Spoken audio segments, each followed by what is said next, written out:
baca bahasa kita itu dari vibrasi. Iya. Sebenarnya merasa berlimpah itu sudah doa, bro. Merasa berlimpah saja sudah doa Sudah ya? doa. Wah, seperti itu. Itu ya? sudah doa, karena doa itu soal rasa. Jadi bukan berarti nggak boleh.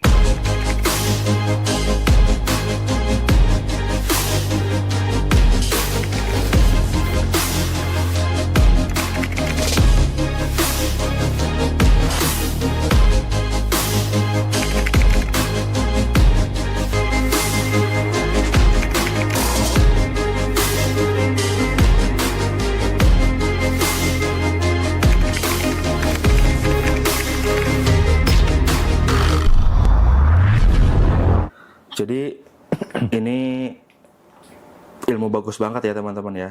Wajib dicatat sih. Ini kalian yang nonton live ini benar-benar beruntung deh. Apalagi kalian boleh tanya di kolom komentar ya. Dan mumpung gratis loh guys. Kalian tanya aja kalau ada pertanyaan. Nanti yang pertanyaan yang bagus akan saya bacain dan saya tanyain ke Mas Bimo ya. Oh iya Mas Bimo. Tadi kan Mas Bimo kan ngomong tuh bahwasannya kalau kita pernah bergaul di tempat yang orang suka mengeluh gitu ya, dan ujung-ujungnya saling lomba mengeluh ya kan. Nah, menurut Mas Bimo sendiri, pergaulan yang seperti apa sih yang mendatangkan rezeki itu? Oke, jadi pergaulan itu dimulai dari apa? Dari diri sebenarnya. Vibrasi diri itu akan menarik orang-orang sejenis. Makanya tadi ketika saya mulai belajar stop untuk mengeluh, saya mulai menarik orang-orang yang juga nggak mengeluh. Orang-orang yang bermental kelimpahan. Karena kebalikan dari pengeluh itu kan keberlimpahan. Kalau sudah nggak ngeluh apa? Syukur kan? Syukur, benar. Nah, jadi pergaulan itu dimulai sebenarnya dari diri dulu. Karena ketika misalkan gini, ketemu sama orang atau dipertemukan dengan circle yang senang bersyukur gitu ya. Lalu datang-datang ngeluh. Mereka nyaman nggak kira-kira? Risih kan, pastinya. Gitu. Ini orang kok toksik, ini orang kok nggak nyaman, nggak oke gitu loh. Nah, otomatis kita nggak sefrekuensi dengan dia, ini nggak akan bertahan lama, walaupun memaksakan mental, ya? Mental.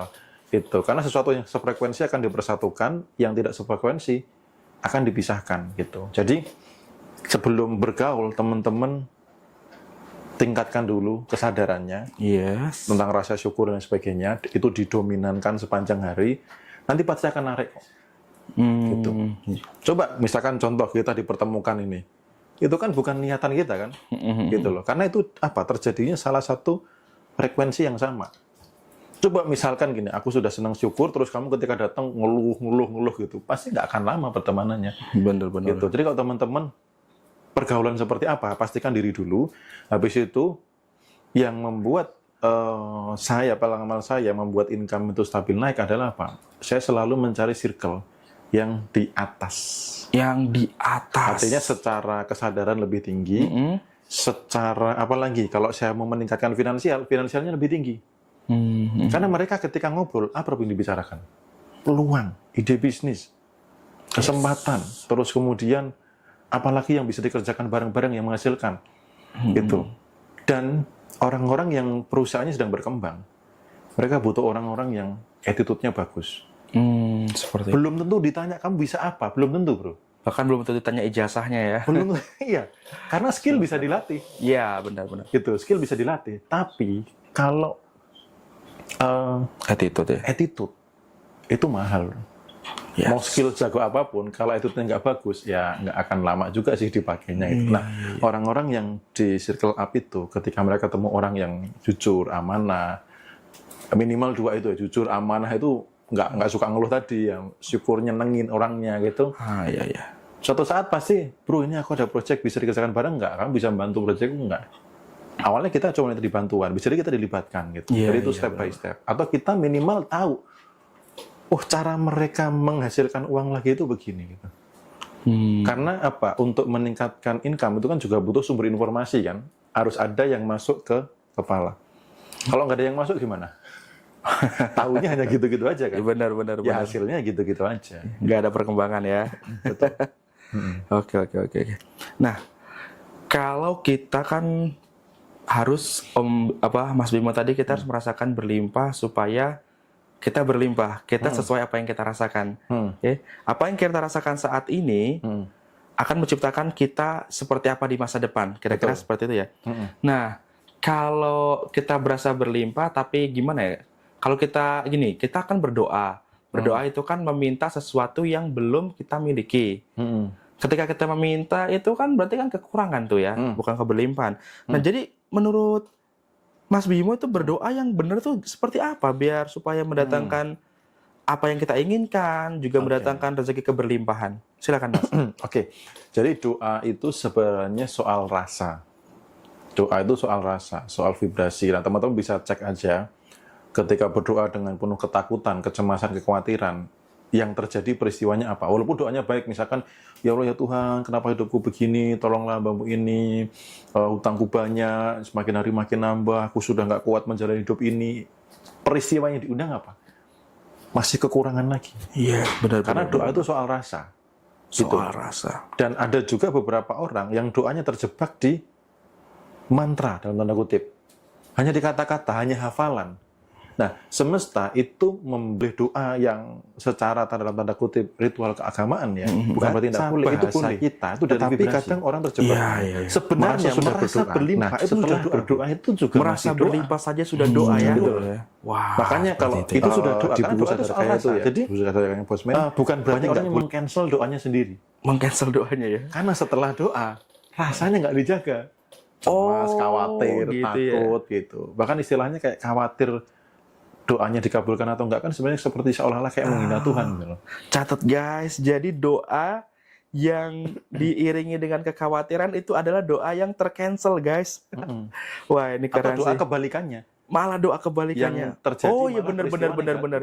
Malah negatif ya, karena ketakutan duluan ya, karena apa namanya ragu. Ya, nah terkait dengan meminta itu boleh. Akan tetapi merasa memiliki itu juga lebih bagus lagi. Merasa sudah memiliki. Jadi waktu itu kalau saya doa biasanya ya Tuhan izinkan saya. Izinkan saya. Saya lebih begitu. Izinkan saya untuk mengalami seperti ini. Lalu saya bayangkan saya sudah di sana.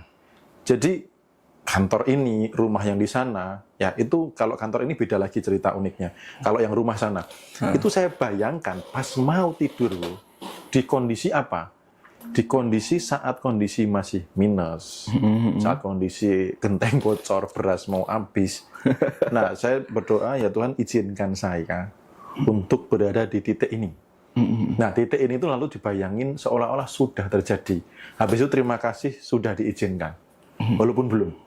Karena Tuhan sesuai dengan persangkaan hambanya. Iya, gitu. benar. Wah, luar biasa sekali. Jadi ini tiba-tiba mengalir di otak saya nih, Mas Bimo nih. Jadi kan ketika kita berdoa, namun kita ragu gitu kan, kita doanya tercancel, itu gimana ya? Ketika kita berdoa ragu itu kayak kita meragukan Tuhan. Sementara Tuhan itu kan ya Allahu Akbar gitu ya kan, Allah Maha Besar. Kita ragu nih sama yang Maha Besar. Ini udah kayak dosa juga, jangan-jangan kita sadari ya. Betul banget, aku jadi ingat. Jadi kata Allahu Akbar ini apakah hanya di sini? Iya, atau di vibrasi yang memancar gitu loh. Ya, benar. Ya itu waktu itu pernah ada saudara yang karena lagi kolaps terus kemudian habis itu mengikhlaskan rumahnya untuk akhirnya dilelang gitu ya. Terus habis itu udah Mas tak ikhlasin. Habis ini aku ngontrak dulu nggak apa-apalah gitu. Saya bilang gini, loh kenapa nggak minta rumah 2M lagi? Saya bilang gitu. Katanya Allah Maha Besar. Iya. Kenapa minta yang kecil? Nah, itu dia. Ya, benar. Ketika menyebut Allahu Akbar, Allah Maha Besar, itu pastikan dengan rasa betul. Ya. Gitu loh. Karena kalau masih merasa kecil, nah sebutan itu berarti apa? Hanya di level kata. Ya. Coba kalau itu benar-benar dimaknai betul, teman-teman mengucapkan itu dengan pelan, dengan penuh rasa bahwa saya punya Allah yang Maha Besar, yang Maha Penyayang, Maha Pengampun, dan lain sebagainya. Wah, itu. Lalu minta diizinkan untuk di titik ini. Dan itu dijaga sepanjang hari. Merasa sudah di situ, merasa sudah di situ.